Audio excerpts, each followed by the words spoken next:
holy death. Death in ancient Egypt. Images of death. Death as social isolation. The physical and social sphere of man.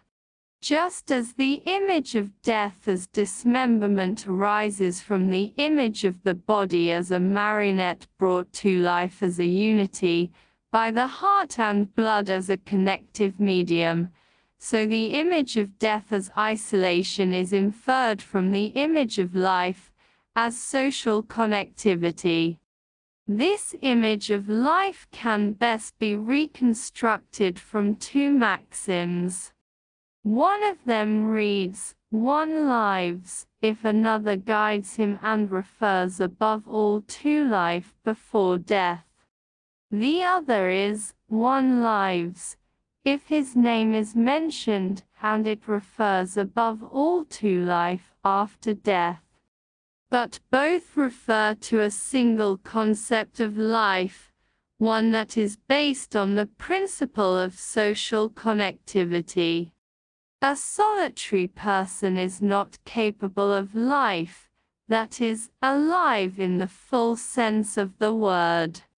There must be someone else to take him by the hand and guide him. By the same token, he is also not dead, so long as there are others to mention his name, so long as the bond of connectivity is not broken.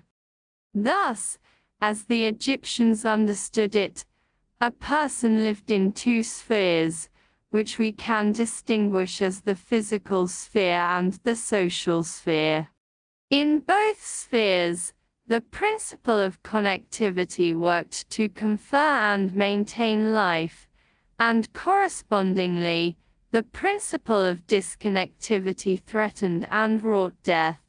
Thus, for instance, the punishments with which tomb violators are threatened in tomb inscriptions above all concern the name and the posterity of the perpetrator, his banishment from the community, both of the transfigured in the afterlife and of posterity in this life, his isolation from all connective ties to humans, gods, and spirits. In many such curse inscriptions, the punishments touch solely on the social sphere of the perpetrator.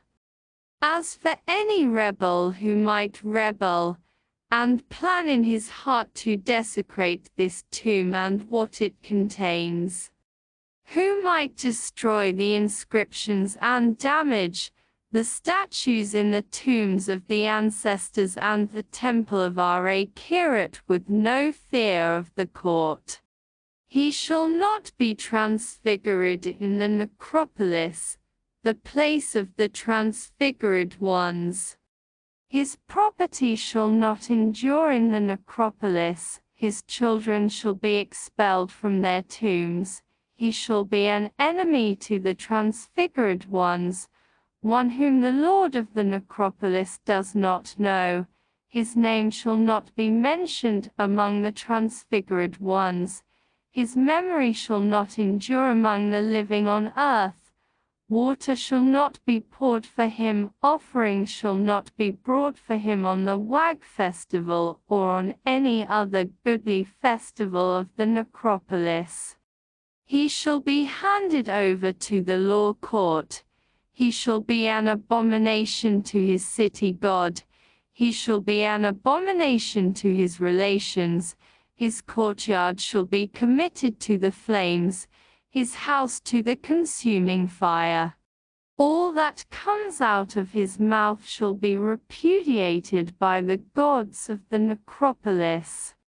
During life, persons feared damage to their social sphere, at least as much as harm to their physical existence.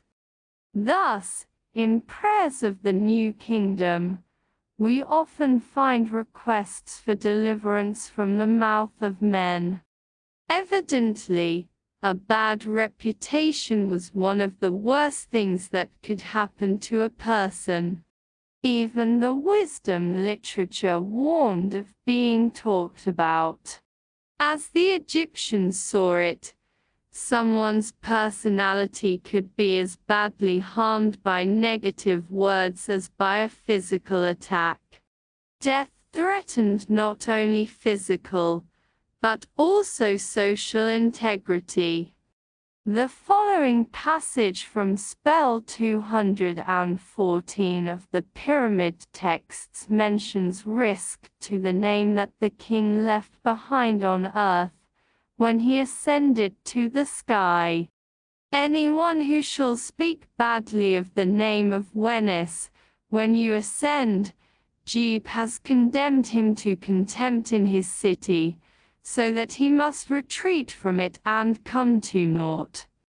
Another spell leaves us to understand that even the king's dead condition, as he lay in the liminal state of the embalming process, during which he had not yet become an ancestral spirit, was in no way to be made known.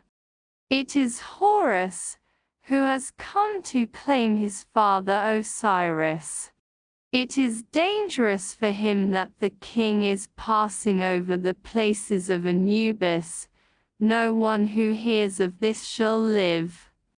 O Thoth, spare no one who hates the king.